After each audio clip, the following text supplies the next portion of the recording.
competition has entered relationships. So, for example, you'll have some people say that, well, the person has to be as ambitious or more than me, has to earn as much or more than me, has to be as educated or more than me.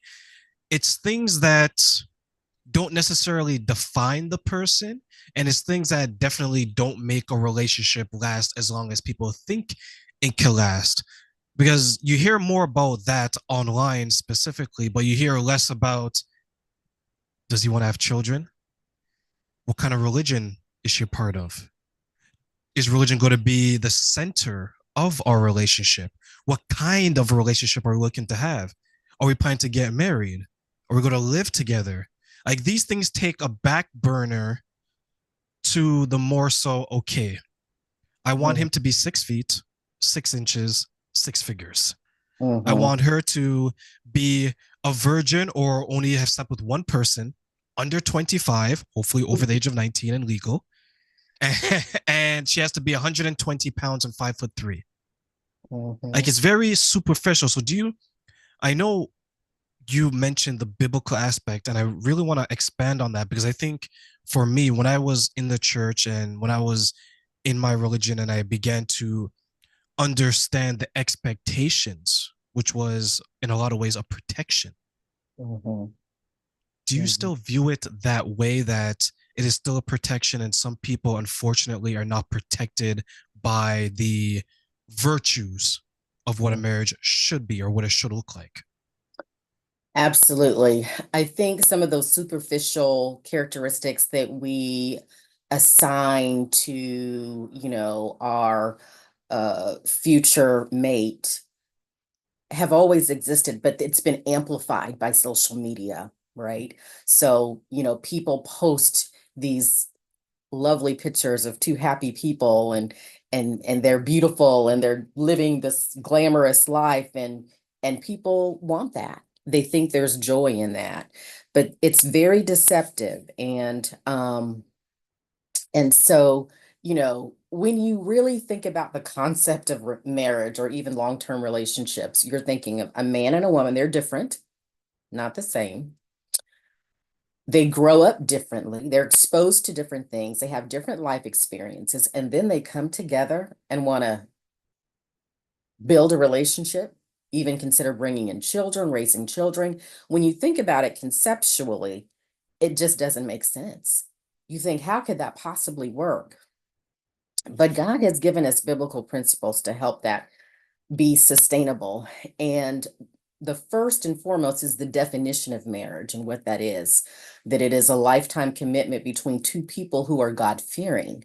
And when they come together, they become one. So that's what to be equally yoked means. Sometimes there are folks who extend that definition of equally yoked to say it has to be a specific kind of religious practice or denomination. That's not what the Bible says. The Bible just talks about you have to be, um, you have to believe that God is the creator. He is the one who created marriage, and that you are to become one. And in order for that to happen, there's a way you have to relate to each other.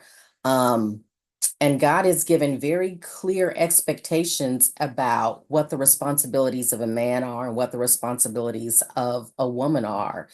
Um, he has said that, the husband is to be the protector. He is to be the protector of the relationship, of the family.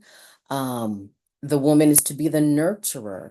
The woman has insights that help the man to be his best version of himself that are unique to her. Um, in the Bible, it talks about how woman was created from the rib of man to be his helpmeet. And so she is endowed with characteristics and abilities that help him to be his best person. And who benefits from that when he's the best? She does. She benefits from it. Um, he is to be the protector. It says in the Bible, he is to leave and cleave. And sometimes, folks have difficulty with that. Um, my daughter was watching this episode of one of those reality TV shows, Love is Blind. So the people don't see each other and they talk and then they make a commitment. And in this particular episode, the mother of the young woman was talking about how she's planning to interact with her daughter after they were married. And she's like, well, I'm her best friend. She's going to tell me everything, which is a clear violation of leave and cleave. So when we allow others into the relationship and we violate that biblical principle, there will be problems, there will be issues. And so he gives us the recipe to have a successful relationship. When selecting that mate, if you're going to do this lifelong journey, if you're going to be serving others, if you're going to be fulfilling your God-given responsibilities to that person, it certainly makes it a lot easier if you have shared values, if you have shared goals, if you have shared principles, because that's sustainable. That takes you throughout your life. If you believe that family is important, and I say, well, when my parents get older, I would like for them to move in, and you believe in this concept of family, and we share that same value, then it's not an issue. If you don't, then that's going to create some conflict in the relationship. So I think those superficial things are not sustaining, and we have to learn how to move beyond that. That And was kind that's of where, a no, that was fantastic. And I think that's why the religion was there, and it was very detailed and it was very to the point when it came to what the expectations are. Because some people, many people, actually, when they look for a job, they Mhm. will do a little bit of research. Okay, how established is the company? What's going to pay? What their expectations? When they want to go to a school, same thing. When they want to Mhm. buy a house in the neighborhood, same thing. When they want to buy a certain type of car, same thing.